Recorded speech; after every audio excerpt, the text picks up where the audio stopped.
Big Brother, mainstream media, government cover-ups. You want answers? Well, so does he. He's Alex Jones on the GCN Radio Network. And now, live from Austin, Texas, Alex Jones. So Paul Watson's done a great job with this story that gives you a lot bigger picture, not just the Austin American-Statesman yesterday. I got to dig that out. I saw it, never covered it. Said that they can't tell you what's in the water because Homeland Security says Al-Qaeda might use that information. What does that mean? The Statesman's so bad in town, all the other papers would tell you what the AP said, and it was a whitewash itself, and the Statesman said, we cannot let you know, and said Al-Qaeda. I'm not joking. You can't make stuff like this up.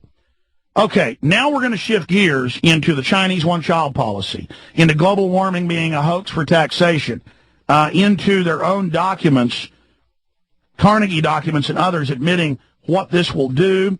Also, because he joins us from England, Army recruits 180 foreign officers to fill staff posts. Now, we're going to go through all this. Paul Watson, hadn't had you on in a while. Appreciate you coming on. Good to be here, Alex. How are things going up in Sheffield? Pretty good. I'm still squidding around town. All right, my friend. There's a lot to talk about. What do you want to get into first? I mean, I think we should really boil down how they get us all hyped into thinking, oh, the Earth's dying, which there are some problems, but then their solutions have nothing to do with that. It's all about taxing our activities and totally micromanaging our life. And a bunch of stories have come out in the last week. You've written a couple stories that really detail this, and it looks like they're losing momentum and their hoax is being exposed. Well, yeah, it's being exposed to an ever greater degree simply because the claims that they make about what the supposed effects of global warming are going to be in 20, 30, 50 years, you know, they're getting more and more outrageous that people are beginning to see through it. I mean, during the last global cooling hoax in the 70s, when they said that we were on the verge of a new ice age, they said that all the fish in the sea would be dead within 20, 30 years. And those exact same claims are now being repeated with the global warming scam. So it's the same kind of fear-mongering. And then we had that report yesterday out of the Washington Post from the Carnegie Institute, which basically said that we're going to have to reduce carbon emissions to near zero or absolute zero within decades, or they claim the world's oceans and rivers are going to dry up due to global warming.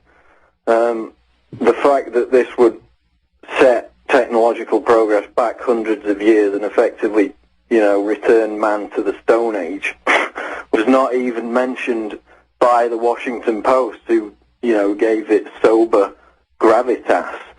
I mean, now, let's be clear here. The Carnegie Endowment are the ones that even set up the Rockefellers. They're the ones in their Carnegie Endowment for Peace that call for world war, for world government, that call for eugenics extermination, that pay for PhDs in sterilization. I mean, these are the in-game monsters.